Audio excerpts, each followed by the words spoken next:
Alright, here with Andrew Youngblood. Who makes you laugh? Comic-wise, or? Yes. Alright. The hardest, Rhea Bamford's probably up there. She's my favorite. She's so weird, and I like that. I did see Harlan Williams recently, and that shit I laughed incredibly hard. Those are pretty up there. Both of them are pretty up there. I like Weird. Weird makes me laugh harder than Joke. Even though I feel like I do a lot of jokes, but that's what makes me laugh anyways, is Weird. So. Okay. Yeah, and what was your first vehicle? Vehicle was a GMC. I think it was a GMC conversion van. Had like a fold-down bed in the back, couch bed, TV, the whole nine, like captain's chairs, the bed in the back, the 2 chairs up front, television up top. We used to fucking get one guy to drive us around, the rest of us get hammered in it all the time. Hell That was yeah. high school. What ended up happening to it? It caught on fire while we were driving it because I didn't know that I was supposed to change oil. I never even thought about changing oil until I had the car for like 4 years and never changed oil once. And then one day we were driving down the highway and it just caught on fire. And then we had to get it towed. In fact, it was so funny because we were driving, we passed my friends and they had a flat tire. Like we were driving from the same show, and our van was full, so they couldn't fit them anyways. But we didn't stop to help them. We flipped them off and we laughed and we're like, ha ha ha. And then like 30 miles up ahead, they passed us and our van was on fire. They pulled over and helped though. And then like 8 of us got into a Hyundai Elantra and like lapped it and laid across each other for like an hour. It was the most uncomfortable thing that's ever happened. But that's what happened to that thing. Oh man, this was also, I don't normally wear this coat. It's a nice coat. It's not. This is just it was a thing. That's all. That's what's up. I appreciate it. Thank you, no man. problem. Thanks, man. Yes, sir. All right, live. Here we go. Who makes you laugh, like genuinely, wholeheartedly laugh, where your stomach's hurting? It's got to be my mom. Your mom? My mom. Great answer. My mom is one of the funniest people. I don't know when she made the transition. Hold up. First off, congratulations to your mom for. Yeah, she graduated. Yeah, yes, yeah. That's fucking dope. 8 years part-time. She's 1 class at a time, 2 classes at a time for the last 8 years. Yeah, my mom, she's just, she's a very bubbly person. And, like, it's knowing her, she fucking killed me. When you coming? Yeah, because I'm still amazed that you open for it. We're very close. We're very Yes. close, but it's gotten to the point where we both know the thing we're doing. So like, as soon as like the eye contact is made, like we already know that we're in it. And watching that unfold makes me laugh so hard. It's just like that whole like. It's just like It's like, eyebrow raise. It's Eyebrow raise. Like no one. Comic wise, it's like it's not even a competition. It's like you're trying to get the best of the other person. Yeah. Yeah. So you're always like you're always trying to be like, and it's like as soon as she fumbles, I'm like, I'm sorry, what was that again? Like, you did? She's like, okay, fuck you, man. That makes me laugh. But yeah, my dad came in the other day and he goes, your mom did it again. And I went, what did she do? And he goes, I asked her, it's a direct flight from Houston to Dominican Republic. And then my mom said, yeah, it's direct from Houston to Florida and then direct from Florida to Dominican Republic. And I lost my mind. Sorry. And then we're playing cards later on, and she goes like right before that she goes, yeah, make fun of your mother. That's so funny. Make fun of your mom. And like a couple hours go by and we're playing cards later that night. And then my mom starts laughing, and I go, "What are you laughing about?" She goes, "I just heard it." She goes, "I just heard what I said."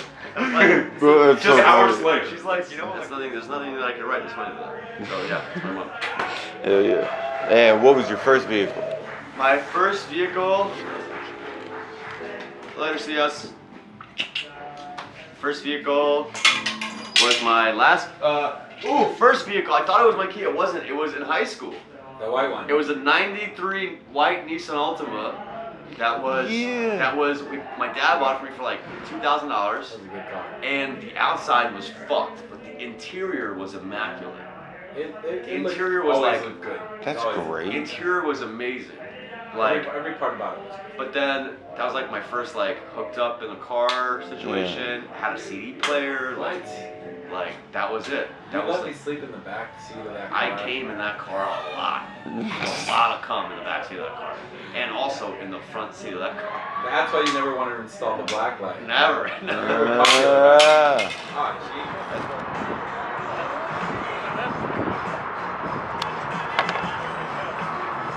I'm not a lucky strike somehow. Thank you. No problem. So I'm asking a question. What makes you laugh? Makes me laugh. Yeah. Your stomach's hurting, you doubled over, crying, laughing. You know, I would say one of my favorite comics of all time is Louis Katz. I've said it before, I'll say it again. But my first time ever even like having an idea of stand-up, I was smoking with my brother's friend. And he was older than me, and I'm smoking in his backyard, I'm smoking some weed with him. And he had Kevin Hart on. And I had never heard of Kevin Hart before. And I'm like 14, this is my second or third time smoking weed. And he's doing the bit about his mom giving him permission to cuss. And he's like, Mama told me to tell you. And I'm sitting there in silence, listening to it. To mind your damn motherfucking business, bitch.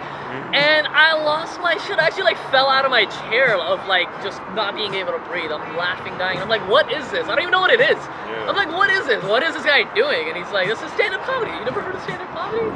And yeah, when I think about it, man, till this day, the hardest anyone's ever made me laugh is Kevin Hart. And like, you know, yeah, shit. I loved Kevin Hart when I was a fucking kid, man. Yeah. That's my go-to. I think till this day, one of the greatest storytellers ever. He's a good guy. He had me dying laughing. Hell yeah. Chris Rock, Louis Katz, Louis C.K. So many of them. Come on. Can't even Alright. decide. And second question is, what was your first vehicle? My first vehicle. Yeah. My first vehicle was my dream car. I got the Scion FRS 2015, black. It's my baby. I still have her till this day. 7 years in. It's parked right there. I love it. It's the car to have. Hell Yes, yeah. sir. That's what's up. Appreciate it. I like this. Alright. This is interesting. Scoot over to your right a little. One scoot. So. You want me to ask you? Yeah. Chicken Joe Clark. Who makes you laugh? Who makes you laugh uncontrollably? And one of your favorite comics? Go. I actually have microphone. I'll hand you a imaginary mic. All right, here I'm handing this to you. Hold it. Speak into it. Go for it. Well, my fucking favorite comic who just makes me laugh uncontrollably is, I don't know what I'm talking about. Hold it. I gave it to you. You better not lose it, dude. It's my favorite Improv. one. No, Ron Shock, bro. Ron Shaw? Yes, Okay. he's the greatest American storyteller. Where is he from? Who is he? Bro, he's older than me. Okay. But, so, quick fucking brief, like, fucking history on him. He was the only comic I know of to be on an actual literal chain gang in the Louisiana parish. Literal chain gang, bro. He, was in the military, he became like a demolitions expert. He was a fucking safe cracker, like a jewelry thief. And ended up fucking becoming one of like the top like publishers in Australia. Okay. He brought like rock music to Australia in the 70s and 80s. So super good fucking dude. And he started comedy, bro, when he was like 42. Is this the journalist you were telling me about that you really look up to, like somebody who's just like interviewed everybody? No, Okay, no, go on. somebody else. Like, this guy's an actual comic, but he Okay. started comedy when he was 42, bro. Okay. And it was like the greatest Like the American Samuel Jackson of storyteller. comedy, basically. Starting Right? late. Yes, sir. But like, who makes me laugh like uncontrollably, bro? I was there for the Ralphie May Ostentatious Okay. taping, that live like. Well, you taping. saw Rossi May, dude? I've seen him fucking 5 times. Dude, that's Shit, awesome. dude. Man, I fucking missed out on a lot of good comics. Like, you're dying so young. Stop dying young, comics. It was fucking nuts, dude. So like that fucking, I was even like third tier up, bro, and I That's was fucking still good. crying, laughing, bro. I didn't even get half of my fucking beer. I spilled half, like more than half of it on the fucking carpet. I was crying, laughing. What was his name one more time? Huh? What was his name one more time? Who? The comic, your favorite comic. Oh, Ron Shock. Ron Shaw. I'm gonna put him on my list. Here, I have a follow-up. Can I have the microphone back? I don't know if y'all can hear me. I have a follow-up question for you, Chicken Joe Clark. Chicken Joe, you're very well known around in the car community, and I always see you posting a lot of car videos and material about it. I'm very curious. I actually don't know this because I know right now you're driving around a van that you also live in with like 1,000,000 miles on it. Yeah. Chicken Joe Clark, what was your first car? First car was a 1989 Camaro I-Roxy. What? Okay, that's a pretty cool first car. I thought I was the one with the cool first car. That's a pretty nice first car. It was dope, man. It was fucking nice. I got it blue, painted it fucking blue. Okay. Put big ass fucking Scott tires on it. Ended up going to fucking jail for the car. Okay. Like, I was on fucking bars. I had one file arrest. I ran from the fucking cops. I had a bunch of fucking copious amounts of drugs on me. I got arrested in the car and I never got it back. You never got your car back? That sucks. I got in a lot of trouble, so I sold everything I fucking owned at that point. I sold a car and a truck that I owned. I sold my drum set. I sold a fucking camper, Airstream. Oh, okay, those are cool. Sold all that. Yes, I sold everything I fucking owned, bro. Just to Yeah. not do as much time as I signed. Oh, that fucking sucks. You know what? It's nice to see it's also happening to white people. I'm very happy about this. It's very nice to hear. So much to I bet. sell a car. I bet. Bro. So wait, did you have to give it up to the police in town people? Like, you know how you get it on an auction and stuff? Like later, it's one of those situations. Yeah. Dude, that fucking sucks. Since it was used in a crime. Were you able to like, are you able to buy it back from the auction? I guess somebody else could. Somebody like else could and then yeah. give you the title. Yeah. But how would you know what auction, where, blah, blah, blah. It's listed in total places. You just have to fucking look it up, find it. Have you ever gotten in a car accident before? Plenty. You okay? What was your first car accident car? Nissan Sentra. I'm glad. I hate the fucking Nissan Sentra. It's not, This it's not my was favorite a car. nice one. You had a nice Sentra. It was an 88.